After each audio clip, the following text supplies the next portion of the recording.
Let me start by telling you about myself and what this talk is about. My name is Dhillan. I'll get into what I do work-wise and all of that a little later, but essentially this is not, I'm not going to be talking so much about the technical or the training aspects of climbing. Yes, this is a talk entitled Action, but I think, you know, I'm going to go more through my personal journey with climbing, what it's done for me as a human being, some of the experiences that I've had, yes, how I train, how I eat, you know, my focus, and it would be nice if the takeaway from this could be to whatever it is that you like. It doesn't have to be climbing. It could be figuring out, I don't know, a way to segregate garbage. It could be mowing someone's lawn. It could be cleaning a bathroom. It could be designing tissue paper and making origami art out of it. The idea is to go full on after whatever it is that you love. And there's always going to be any number of reasons to say yes, but time, but this, but that. But luckily we live in a better age. We live in a more flexible age of many opportunities where it's possible to have a Batman-like life, you know, where you can have one thing going to give you the money and you have another thing and you can pursue that just as vigorously. So essentially, yes, this is the story of my life through the lens of climbing. Right. That is an area in Himachal Pradesh. So that's called Chatru.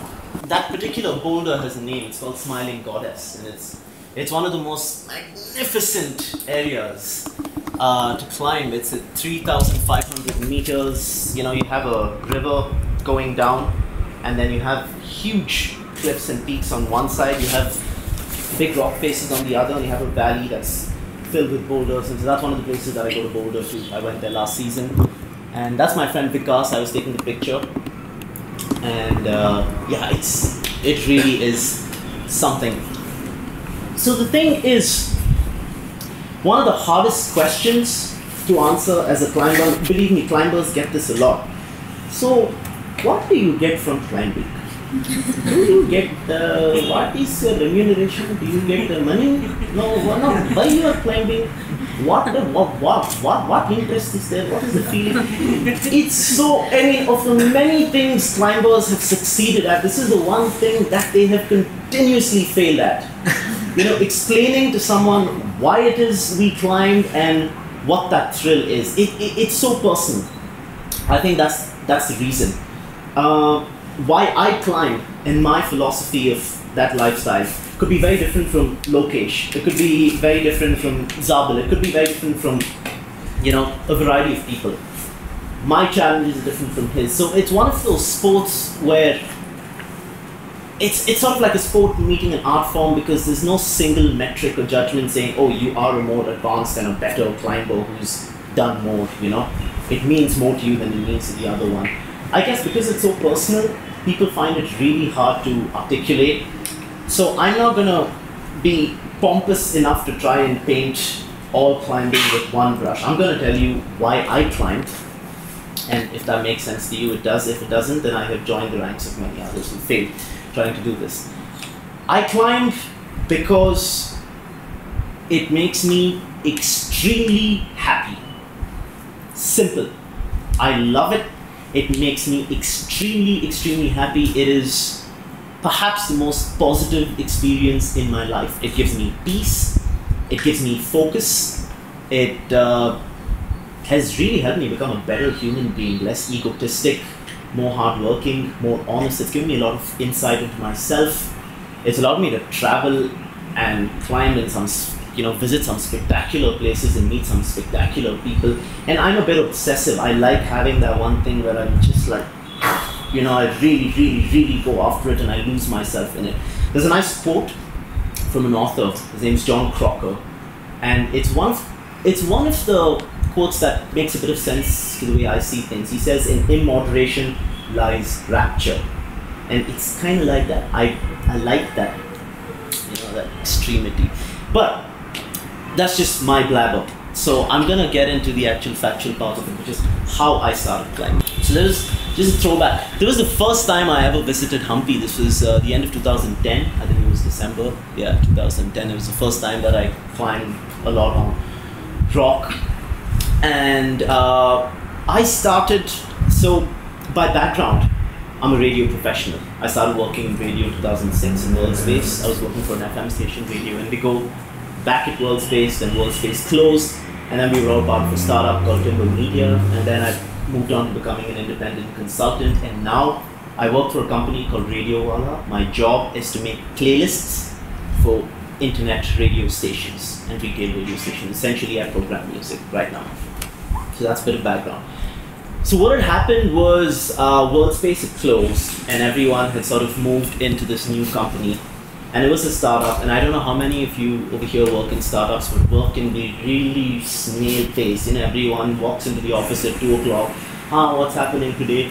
Yeah, they said they're going to call, there will be meetings, so you guys come up with some ideas. Okay, let's go have a milkshake and go home. It was like that.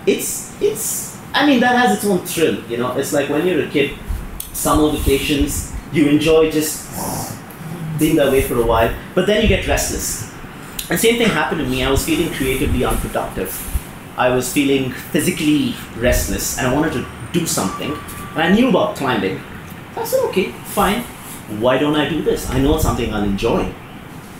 And I think I can do it quite regularly. It wouldn't be an effort. So I said, okay, I'm going to climb. So there's a climbing, the country bus station? Okay, there's a climbing wall over there. So I decided with a friend of mine saying, okay, we will go and we will start. And that really was that. I went, I met a person called Mani who trained me and who's become a good friend over the years. And I asked him, I said, so how do I start? He's like, come tomorrow at 4 o'clock. Put on the canvas shoes and come. There he talks. And so I bought canvas shoes and I landed up there. And that's basically how I started. There was no big dramatic affair to it. And the first couple of years, it was on and off. I enjoyed climbing, but I did not have the discipline to really, push myself. I didn't have all these goals. Ooh, I want to climb this grade. I want to be at that level. I want to win a medal here. I didn't have all these. I was just climbing. I was like, oh, okay, I'm climbing. Oh, I'm too lazy. Oh shit, I'm at a friend's place. Oh, I want to go, but I'll come tomorrow. I was in that state. Then I traveled. I went to Bhutan for about 4 months. I took a break, and I came back, and it went on like that. It was on and off for a bit. I went to Hampi for 2 seasons, but again, it was just for a couple of days. It was not like a long trip. It was about 3 to 4 days, and I really enjoyed it. But everyone here, you always have that thing which you want to do, but you don't end up having the discipline to really do it regularly. It could be anything. There are like a bazillion people who, and this is the main reason that New Year resolutions even exist. To basically validate the fact that you don't have the discipline to do certain things. It's like, I will start. Illa ee varsha, I will do this. I will diet. No, I am going to read 100 novels this year. There are all these lofty promises we make to ourselves, and maybe they make us, feel better about, okay, I've committed to something, so maybe I'm going to follow up with it. That was much the same with me. I started getting a little more into it in 2012, and I started, I was enjoying it, and now I wanted to get good. Actually, that turn happened at the end of 2011.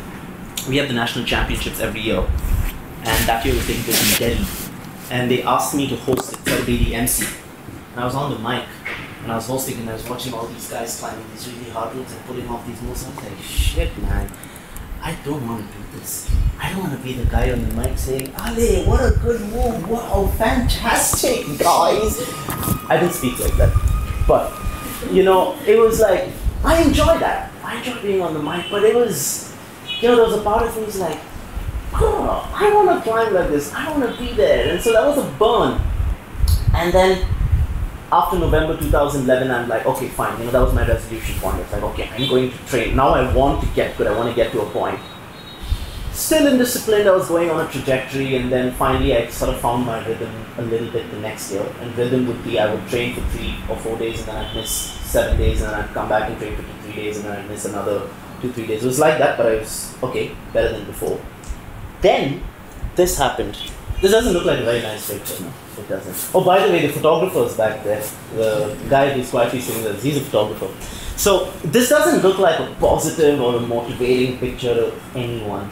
But this, if I have to put it down to my life over the past 6 or 7 years, I would say this is perhaps one of the most positive things that have ever happened to me. I'll tell you why. When you're going after something and you have too many distractions, your vision isn't clear. It's the same way it goes down when people have relationships with someone. I mean, just take India, everyone is like, like I love you, but ayo na mama sarila, are illa kono ಹೇಳಿದ್ರೆ same caste no ಜೊತೆಗೆ ಮದುವೆ ಮಾಡ್ಕೊಬೇಕಂತ ಹೇಳ್ತಾರೆ, what to do. So I mean, you always have these blocks where you're going down one thing, but something is distracting you, something else is a supposed limitation, etc., etc. So for me, this was not my breakaway from arranged marriage or anything, but this was that moment of clarity. Me breaking my hand was one of the best things because it gave me lucidity. I had 3 ways to go. 1, I broke my hand, I could simply move on from climbing. I could say, look boss, I'm done. Screw this, it's too dangerous, not for me. 2, I could let it recover and I could say, okay, fine, I'll come back at my own time. I'll do it once in a while, but not really expect anything from the sport. 3, I could say, I'm going to beat this injury and I'm going to come back stronger than ever, and I'm going to push myself harder than ever. So those are my 3 options. And I went in the 3rd direction because this was right before our zonal competition. I was sort of getting into rhythm, and a couple of people saying, okay, Dhillan's improving, he's doing well this year. And it really burnt me up. I wasn't crying or anything, but it burnt me up, and I was just like, I want to get back. I want to get back, and I want to get stronger and stronger, and I want to improve. And I had to rest for 6 months. 3 months after this, I think, I got back on the board and I started trying to climb a little, and the doctor said, no, you've got to rest for 3 more months. In retrospect, I realized that was not the best decision because, physiotherapy and those things are still a little, they lack evolution in India, and I could have trained.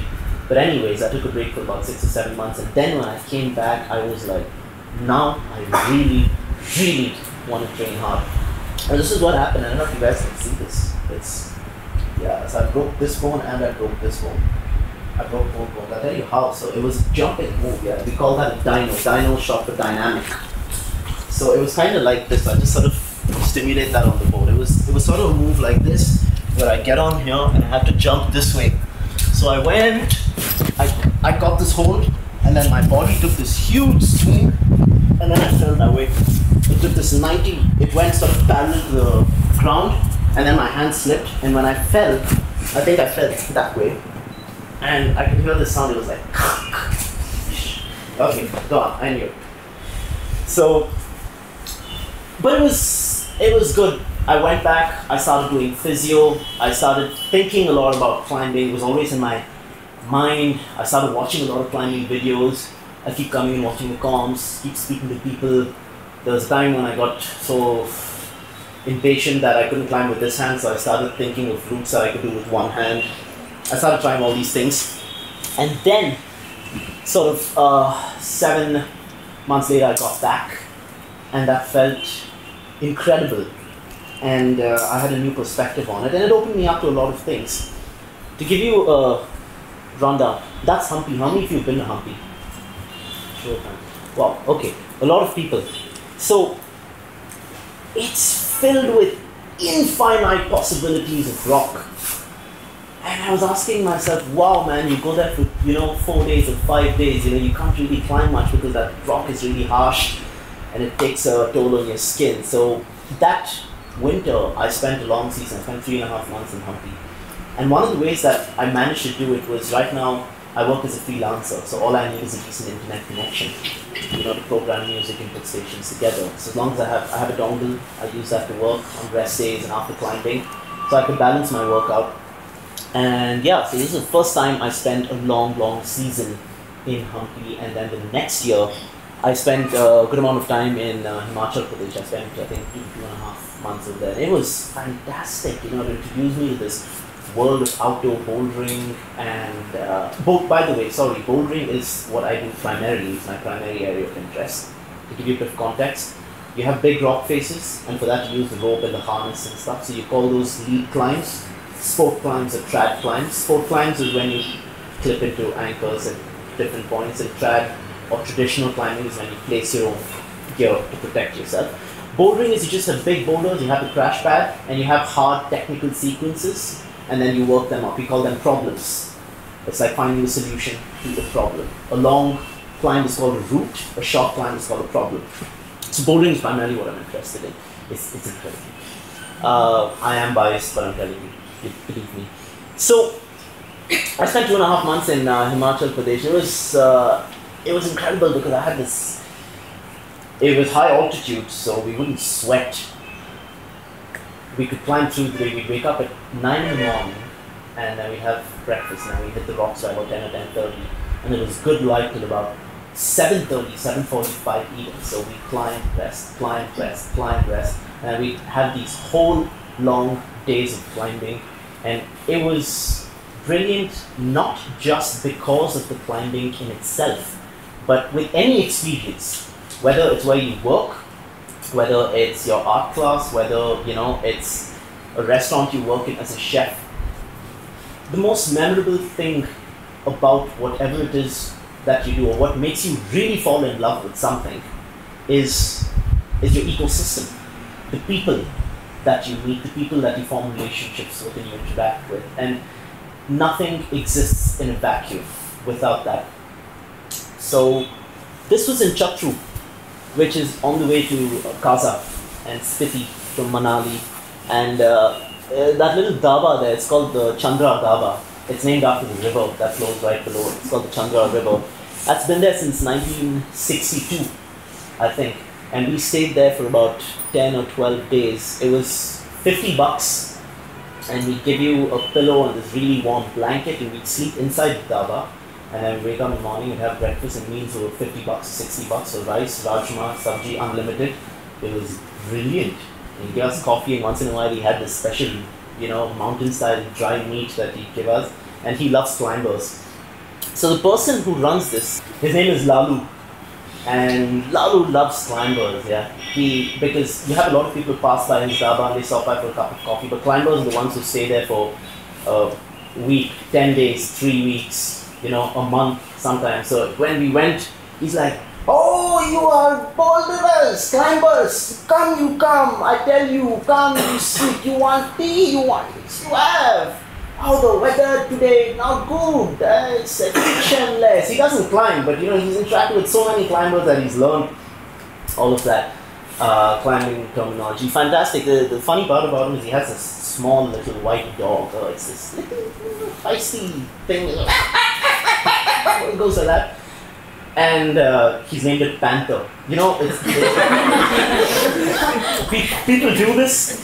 I find this hilarious. You go all across Bangalore, a very common name is Tiger for a dog, and you find people naming their pugs. Their Pomeranians, Tiger, and I don't know who told me this. I think it was my friend Avinash or someone who said there were 2 dogs that a family had. They had a Pomeranian and a Great Dane, and I think the Pomeranian was called Tyson, and the Great Dane was called Pinky or Sweetie or something. So it was one of those. Yeah, they do that. So anyways, that's Lalu, and I was saying, nothing exists in a vacuum, and one of the best parts of my life in climbing has been the opportunity I've had to meet wonderful, eccentric, enigmatic, inspiring, super people. One of whom is this guy. I don't think anyone in this room recognizes him, but he's a legend. He's one of my favorite people in the world. He's a huge source of inspiration for me. And he's, I think, single-handedly been responsible for developing more bouldering and climbing across India than anyone else. I'll tell you a little bit about him. His name is Pil, P-I-L. Paul, actually, but Pil's his nickname. And he came to, I think the first time he came to India was 1993. And since then, he's been coming every year since 93. He stays for about 4 to 5 months in Hampi. He heads back, renews his visa, comes back, he stays for about 3 to 4 months in Himachal, and he climbs all by himself. And he develops and puts all these opens routes. Opening a route is basically when you see a boulder, it hasn't been climbed before. The first person who's climbed it gets to give it a name, and they get to grade the difficulty, and he's done tons of it. And when he came to India, he would introduce himself to the locals as Phil. He's a juggler by profession, that's what he does. So he climbs, and when he's not climbing, he goes to Singapore and Japan and all these places, and he does these juggling shows. It's pretty intense stuff. He walks the tightrope, right? He does things like where he walks the tightrope and he juggles 4 knives at a time. And he had this trick where he had his girlfriend lying below him and he was juggling knives. And I think once it slipped and it kind of scratched over here, but nothing happened. He's a lot of people think he's eccentric, but he's a very, very friendly person. He's got this electric manner. If you speak to him, like, oh, hey, I'm Pilu. Yeah, you're talking about climbing. Yeah. And this whole Pilu thing came out because, the locals here in South India, there's an ooh, ah, that they add to everything. No one can just end with a syllable. So if you just say Pil, huh? What? Pilu? No, it's Pil. And then Pilu. So I went on, and then after a couple of years, he's like, oh, screw it, man, I'm just going to call myself Pilu. So whenever you meet him, if you meet him now, he'd introduce himself to you as Pilu. Oh, hey, I'm Pilu. So it was interesting how I met him. It was 2014. I was doing an article for a magazine called The Outdoor Journal. I was doing an article about the bouldering scene in India, profiling a couple of climbers who've done some really hard lines. And as part of that story, I had to give a bit of background and history of, how bouldering started and stuff. I had heard of Pil, like you hear of this mythical creature in the distance where you're like, oh, there is that thing, if you go into that habitat, you might get the chance to see a snow leopard. They're like, oh yeah, Pil, the guy who's climbed all these boulders. And how he lives is, he comes in to Hampi, he goes into a small town to pick up all his supplies. He buys those supplies and then he heads off and he stays in a cave. He cooks by himself, he keeps water there by himself, he climbs by himself, and the only time he comes back into town is either to refill his supplies or to watch a cricket match. So I had to interview Pil, and I had heard he was staying at a place called Gauri Guest House. And I go there, hoping to find him like I would find any other person. And then the owner says, Pil, Pil gone to mountain. I don't know when he's going to come back. I have no idea. I have to get this interview done. Then I go to this other restaurant that I used to hang out at, on his rest days. There's a guy called Raju, who's a waiter there, and he works over there. And him and Pil are really good friends. So I asked him, I said, do you know when is Pil here, or do you know when he's going to be coming? Pilu, I want it today, Wednesday. Pilu on mountain. Wait, today cricket match? Hey, cricket match, 7 o'clock. Okay, cricket match for 7:30. Pilu coming. You come. 7 o'clock. Pilu coming. So, and that was how we land up. This creature who would come from the rocks, and he'd come there for the cricket match, and he'd sit there and he'd take a piece. Hey man, what's this? It's all comedy bowling. Why do you play spinners first? And he'd sit and talk. So that's how I met him. And then we spoke about climbing, we spoke about his journey, through life, all these experiences that he's been through. And he's a guy who's left a huge impact on me for a couple of reasons. One, his dedication.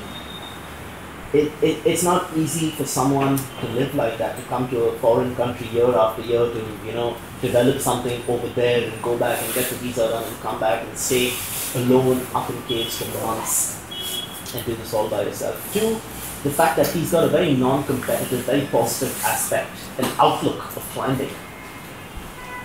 one of the things that people ask me, or one of the things they tell me is like, hey, illa kano, I need to work on fitness. Adalama. It's like, hey, let me do some pull-ups and come. Let me do this and come. And we always tell them, look, we just start. There's never like the perfect time to start climbing. There's never going to be a time when you are 100% fit and ready to, be a champion climber. Everyone ends up sucking when you start. I suck maybe more than many others, but then trust me, we all end up sucking.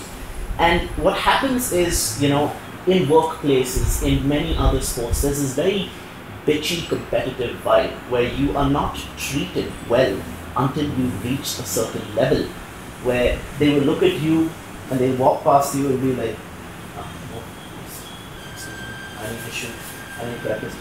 Hey, I'm about the professionals play. But one of the things he told me is, don't chase grades. It's never the difficulty of a climb that makes it worth it. It's the movement, it's the aesthetic, it's how much you enjoy it. And always send out positive energy to the person you're climbing with. Sometimes it gets so competitive that, when one person's trying a route and they're about to do it, or they have one move left, the other person wants to do it before them. It's like, oh, yeah, come on, but they're actually like, fall, oh, no, don't get the move. I mean, I've found myself being in that position. And he was telling me, you can feel that. When someone is sending that sort of vibe your way, you can feel it. So he's like, never do that. Always send out good vibes to people, and it sort of comes back to you. And we spoke a lot about, how he developed things, and he just walk around, climb one boulder, walk around, climb the next, and he taught me the importance of volume over difficulty. He says, don't work on one thing an entire season. Try and climb as many different things as possible, because climbing is like a vocabulary. Instead of learning one word, say condescending, and repeating that over and over again. Condescending. I had a condescending breakfast. I had a condescending dump today. I was constipated, but not today. It's like a vocabulary. Learn as much as you can. Learn as many styles and techniques as you can. And then you will, once you learn a move, you never forget it. And once you climb a route, it's always with you. That movement is with you. And that importance of trying to, do volume, it came from him, apart from many other things. We still talk. He's still in Humpy now, and I call him every now and then, and I talk to him when he asks me what I've climbed, and we have a chat about this, that, and the Modi government, and we move on. Then, next step. So, this was a gear that my life was in. Okay, I was like really getting into this whole thing. And then, my wife got pregnant. Ironically, I got the news on the day that I had finished a problem whose name was Why Like This. That was a problem that Phil had opened. He called it Why Like This, and I finished Why Like This, and then I got the news, oh, I'm pregnant. So it was like, weird sort of juxtaposition and irony. And I'm not going to lie to you, initially to me, I took that in a slightly weird way, and I started feeling afraid. Oh my god, my climbing lifestyle, my gypsy thing, am I going to be able to do this? How? No, but then what if this, what if that? And the only thing that kept coming into my mind is what if? Will I be able to go out? Will I be able to spend long months out? Will I be able to train hard? Is this going to take that away from me? The financial pressure, blah, blah, blah, blah, blah, blah, blah, all the typical negative things. And many times we look at the media and the things that the media tells us, and we think, the media, they propagate whatever. Bollocks. We all fall for it. Whether it's a bad idea, ad, or whatever it is, we all end up in some way being influenced by media propagation. And here I was, this big cynic, someone who's worked in the media, who was like still buying into the fact that if you have a child, it is going to be the end of something, and you're going to become a responsible family man, with a slight paunch and a good job, and you drink beer in the evening, and you have lunches with Mr. Banerjee, saying, no, I don't agree with the company policy, and bullshit like that. That didn't happen. That's my son, his name is Arlo. My wife and him are supposed to come over here. His name means confident. It was one of the things that I lacked, belief in myself and confidence, and my wife chose the name, and we're like, I like that meaning, because I like to have that sort of, confidence from the word from tiny angles of the world, and we both love that. And he's a mighty confident guy. He's 11 months old now. He walks all by himself. He climbs stairs. He hates toys. He hates plastic toys. You get him the most expensive toy and say, what's this? Get out. I want mud. I want stone. I want grass. I want this leftover bottle cap. He's quite a wild guy. What happened after family, and could I integrate family into my climbing life? And that was a challenge for me. Yes, I did. It took a little bit of working around. So what I decided to do is I told myself I'm gonna work freelance, because there is absolutely no way I want to sit in an office and not have the freedom to travel and to furiously go after, climbing. At the same time, obviously, I can't stand with a banner on Shivaji Nagar and be like, want to climb, please give money. This is India, boss. They take a picture of the board and they carry on. No one's going to give you money. And so I started working freelance for this company, Radio, while I was working for them already.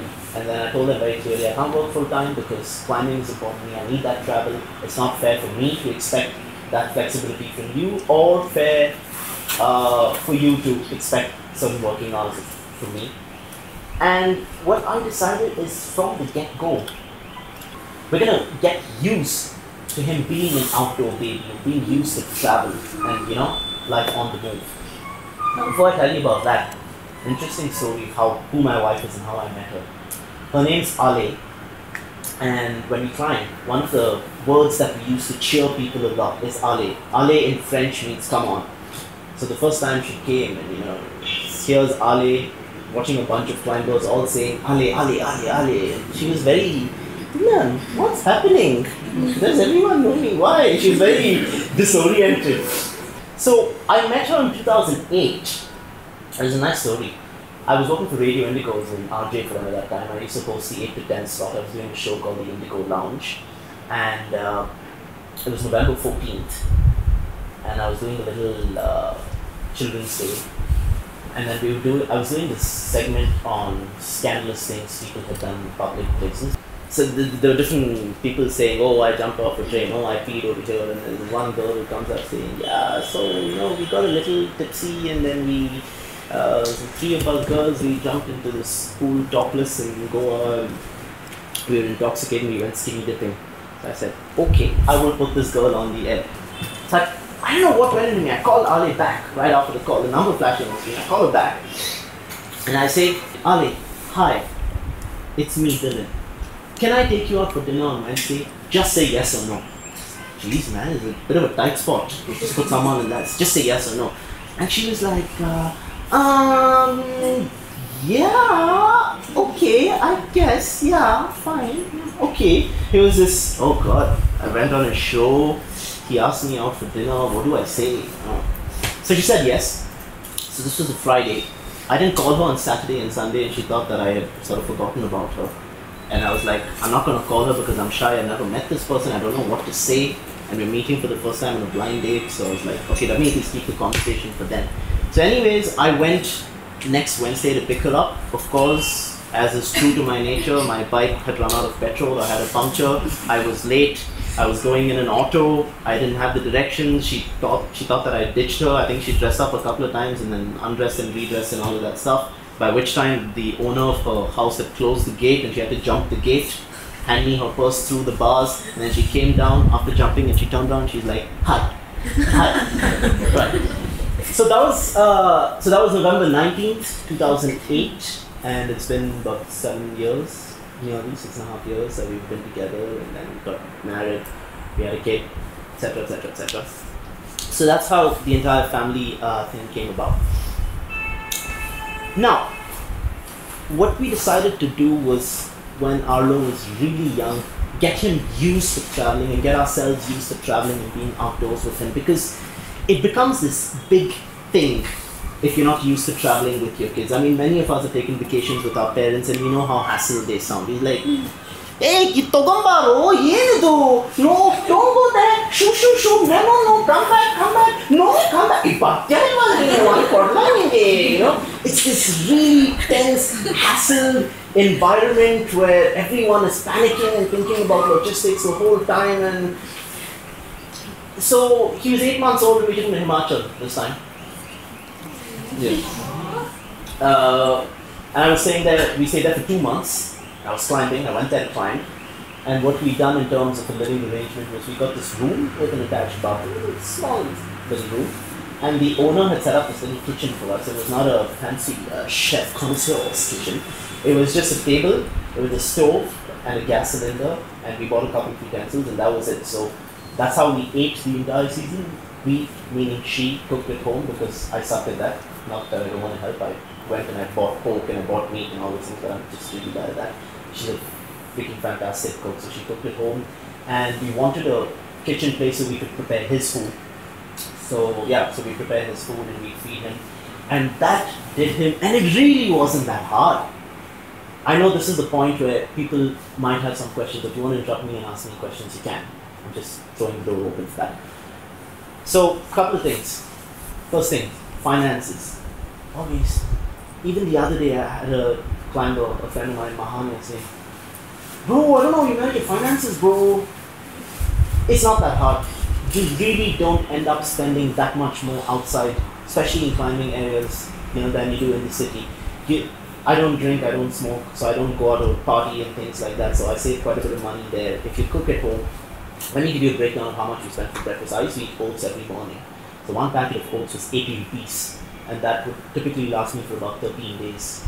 So it's like 85 divided by 13 was roughly, I was spending about $8 a day for breakfast. You add in 1 or 2 rupees more for a banana, and now we have the banana, and yeah, I would spend like $10 a day for breakfast, so it really wasn't that expensive. We got a good deal on the room too. And I don't mind throwing finances open because it's one of the things that people are very close about. They're saying, "Yella helbodu, but dutti maakantu aagbaadu." Because you see, different people have different limitations. No, it's good for everyone to have a picture. Our rent was 7,000 a month for the room, which worked out to about 230 rupees a day for the 3 of us. That's Arlo, my wife Ale, and me. And we were cooking food at home, so we saved a lot of money on food. We had a bathroom and we had a lovely place for him to play, and the guest house sort of opened out into this wild space with mud, and then you had grass and then a trail that went up the hill in the mountain. And so every time it was like he'd wake up, feed him milk, and then we'd open the door and he'd run out and he'd play in the mud. That did him a world of good. It was one of the things I wanted to do. In the city, you see kids don't move. You either see them with their parents like this all the time. Hi, hello. It's like that. Or the second the kid takes over, justified, because you have some twat who drives on the road like his father owns it, and you let your kid walk on the road, and he could just be slammed by that. But the thing is, as a result, children become very spatially limited. Their muscle memory, their understanding of movement become very restricted. So that did a world of good for him. And it worked out pretty cheap. We didn't end up spending that much, and it was not that. The third thing that people have questions about is, so what was your day like? How would you spend time with your family? How was this working? Wake up at about 9 or 8, have breakfast, go and climb the whole day, come back by about 7:30 or so, and we have dinner, and then after that sit and play with our for a while, and then we'd watch a movie, and then on rest days we'd sit and chill together, or we'd take a walk down to Manali. We were staying in Bashish, so it was a 3-kilometer walk downhill, and we walk back up and put him and strap him on, carry him down, carry him back up, play with him, and the schedule went really well. The fourth thing is that people wonder about is, can you commit to climbing as much as you used to before? Definitely. Take that from me. Lokesh has been climbing with me for a few years, and I can say that I'm climbing better than I was before I had a kid. I think I'm more disciplined than I was. I'm more focused, and I'm definitely traveling more than I was before. It's one of the things that we take for granted, freedom, time. Because time means you can scratch your ass and just be a bum. And you're like, I have all the time in the world, now I'll scratch. I can do this for so many years, no problem. And years just go by like that. But when you have something and it becomes finite, every minute, every hour matters. So you get more discipline. You really want to make more of the day. So this is what our climbing sessions were like. This was at a place called Bada Patthar, which means big stone. It was this big, huge, overhanging face. And I was trying this problem, and then the other two, one of them is a friend of mine called Adarsh, and the other guy Dhruv. They were making a campfire. Adarsh had finished the route. I was still trying it, making a campfire. So after we finished climbing, we had hot coffee, and he was making some food and stuff. So we had it over there. It was a long walk back down. This is Solang. Oh yeah, this is a really cool boulder. This is a boulder called Solang Journey. And this was one of the first problems established in the area of Solang. It was done by Pil in 2003 or so. And this is a nice line. There's a story. So let me give you a breakdown of, I've been spitting out names, right? I said Smiling Goddess, this one, Solang Journey and stuff. So the basic idea is the person who climbs it first gets to name it, right? And you can name it anything. You can name it Screw My Boss. You can name it whatever you want. And you have some really, really interesting names for boulder problems. There's a famous one in Hampi that's called Chai Chillam Chapati. There's one called Cosmic Friction. There's one called, there's this huge boulder which has a little tree growing on top, so it's called Ecstasy Tree. And tons of names. There's one in Himachal, it's called Shepherd Shuffle. And Pil got the idea for that because the way you have to move is a little like this on that problem. And he was working on it and he didn't know how to do the moves. And then the previous night he saw this drunken shepherd sort of stumbling across, and he's like, oh yes, maybe this will work. And then he did it the next day. So he called it Shepherd Shuffle. So this was a line we opened this time. This is my friend Madhu. That's a really nice friend of mine from Spain. His name's Alex. We were working this problem together. And Madhu did it first, so he called it Kellogg's with Alex. Alex is our friend from Spain, and Kellogg's is the Kellogg's cereal, champion, breakfast, blah, blah, blah. So it was a really nice problem. The terrain was usually like this, you had big boulders on the hillside, and then you had a beautiful view of, mountains in the back, and, mountains on this side, and the river and the valley, and then we'd walk up, and then we'd climb, and then we'd rest. And then we take some biscuits or dry fruits and stuff, and then we'd be climbing, and then we walk further up, we find another one, and we climb. So our days would go like that. This is a top class problem, one of the nicest ones that we walked on the whole season. So you see the crash pad, you see how it's placed over here? So it's like this. So he's basically spotting me and preventing my fall, and Madhu's holding the crash pad because the fall was like this. So in case I sort of fall this way, he'd pull it in and make sure that I'm in position. This is Manali Forest. There's also great problems, wonderful rock, and that's a friend of mine, Vipin. He's a freelance software developer. He's been on the road for about, 7 months now. He goes to different places, he climbs. That's a friend of ours, Andreas, who's climbing from Germany. It's Abhinav from Delhi. So this subculture is growing, you do have a lot of people around India now who are actually trying to mix their jobs or work freelance or take on projects and earn enough to sustain this lifestyle of traveling and being on the road and climbing and going to different places and really, really pushing hard. So it's not a European thing or a foreigner thing, which is one of the things as Indians we love to do. If there is anything that we don't end up doing or we can't do, foreign no. That is all European culture. For us, we have the babies and we no man, no. The age of the internet has opened up a lot of possibilities. So it is possible to stay on the road. So this is one of my dream places, yeah. So I thought I'd share this picture with you. I really, really want to go here. I'm planning for a trip maybe next year, maybe the year after that. This is in South Africa. This is an area called Rocklands. And it has some of the most dramatic rock you can see. And climbers get so excited when they see this stuff, when we see climbing videos and pictures, that they've started nicknaming it climbing porn. It isn't pornography, because you'd see for climbers, it's like this: if a non-climber walks in and they see climbers looking at a video, it's just like,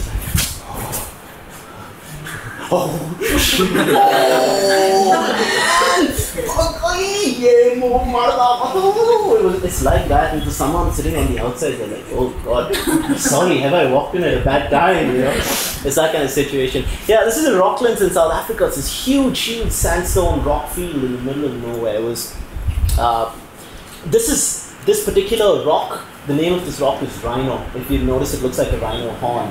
It's one of the most famous problems over there. Yeah, I don't think I knew black much about that. And before I get into my last picture, so I was thinking, what do I say to close? And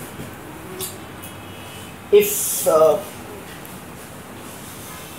I have to, whatever, I've given you my story, I've given you my journey.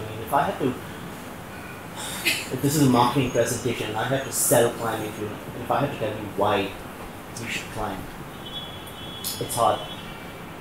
One, because it's such a personal activity, but there are many reasons. For one, it's damn bloody good fun. Take my word on this, take it to the bank, I'll give you a month's salary if I'm wrong in this. It's more fun than going to a regular dumbbell gym. It's a lot of fun because it's an activity that is so natural to us, primarily. Babies were not born to lift weights. Sorry for my cynicism, I mean, they're really useful, but we crawl, we walk, we run, we climb. It's one of the 4 primary human motions. So everyone over here climbs and has climbed. It could be a tree, it could be a random rock, it could be a compound wall. You have climbed.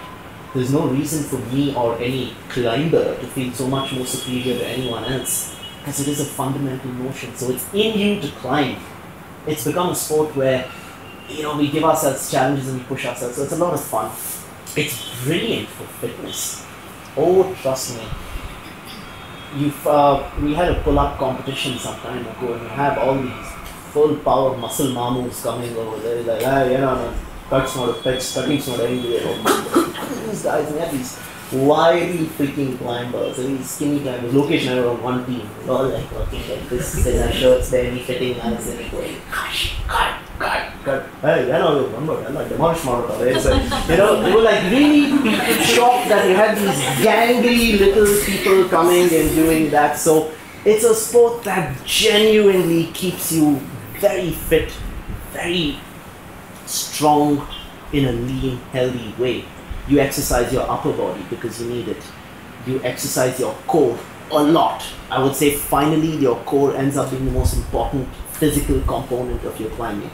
Your feet end up getting exercised a lot because it's about movement, and most climbers will tell you that the most important part of climbing is not how you use your hands but how you use your feet.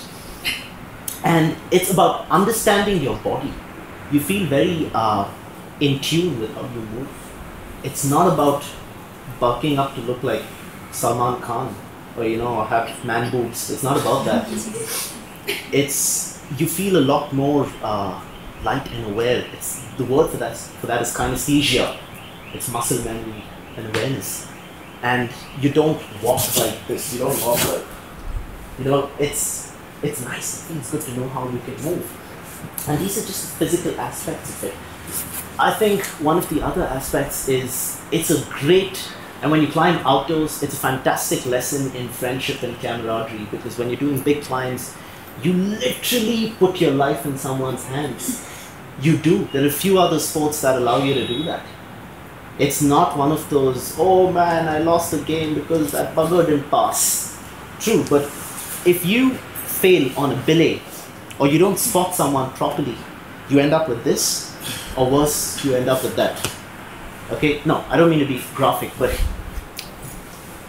there's something really special about putting your life in someone's hands. It builds a kind of friendship.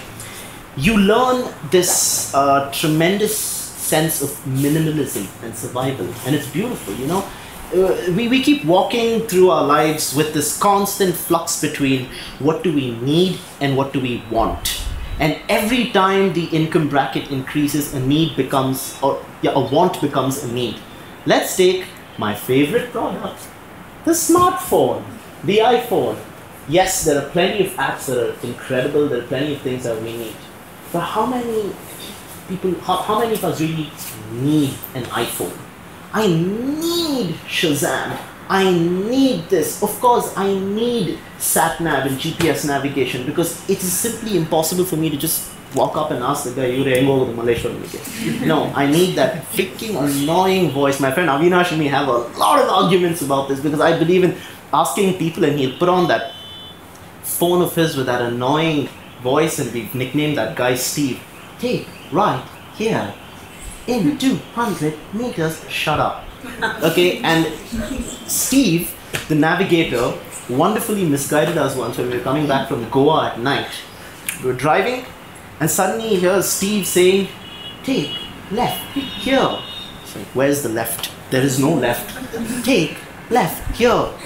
And Avinash, the obstinate mule, is telling me, bugger, Steve is never wrong. There has to be a road, bugger. There has to be a road, bugger. And we find this little tiny, footpath, this mud path that's this wide. It's the kind of path that farmers walk on to go to their, tota and stuff. And I'm like, Avinash, this looks like a farmer's path. No, bugger, it links to the highway. And Steve, the moron, was telling us that, oh my god, this is State Highway 31A. I'm like, really, Karnataka government is not so bad that this is the state highway. And we go, middle of the night, we go on that road, and we're just like moving, and then suddenly it just goes into this ditch. And I'm like, Avinash, please, the government couldn't have done like this off-road experience for us. It was ridiculous. It was this big ditch, and we had to come up. And I was panicking and I was freaking out. I'm like, man, we're in somebody else's farm. What? I don't know if I'm allowed to use that word because they're going to be taping this. But yeah, I'm like, what the hell's going to happen if these guys come out and they beat us up? And I'm like, I need to climb. No, man. Like, bro, man, I flipped out, man. I was like one of those chicks on Grey's Anatomy. And Avinash like, calm down, bugger. And then we see a bunch of farmers ahead of us. And like, bugger, I'm telling you, they're going to crash us. We're on their road. What if we destroy some crops and this and that? And yeah, well, that was a funny story. Point is, we, as I said, as your income keeps evolving, wants become needs, and that's a very slippery slope.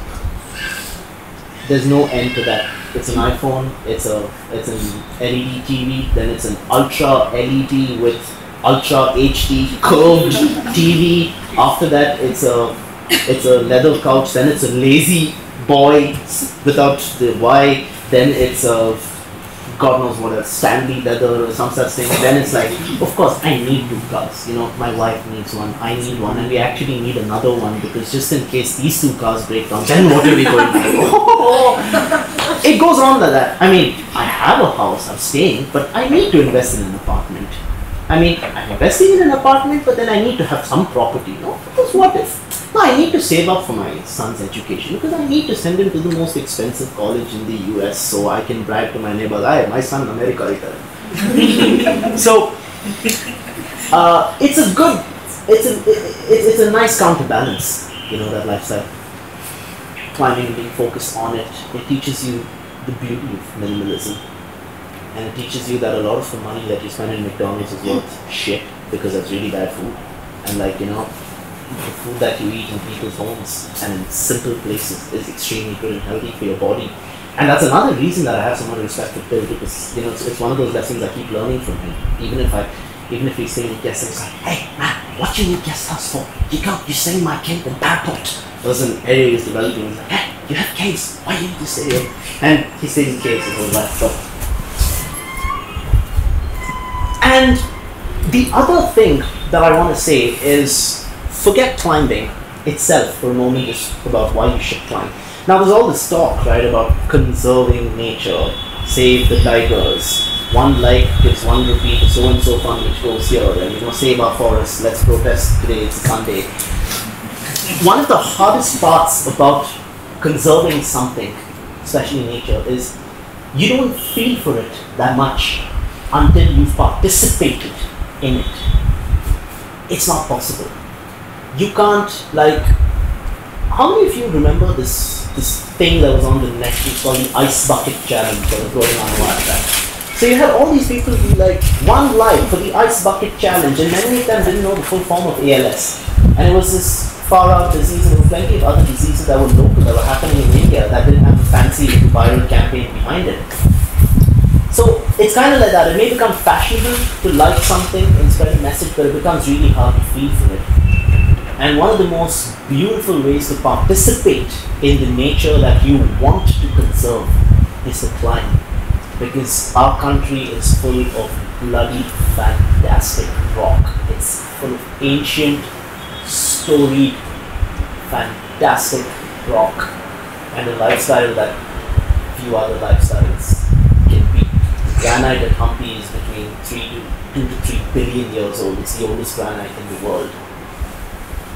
And the other thing, also, the last thing really is, there's all this talk, even in corporate places and offices, I'm sure everyone over here knows that women end up getting paid less than men for similar roles, and there's all this thing of, even in a sport like Wimbledon, another sport in a tournament like Wimbledon, tennis, the women's champion gets significantly less than the men's champion.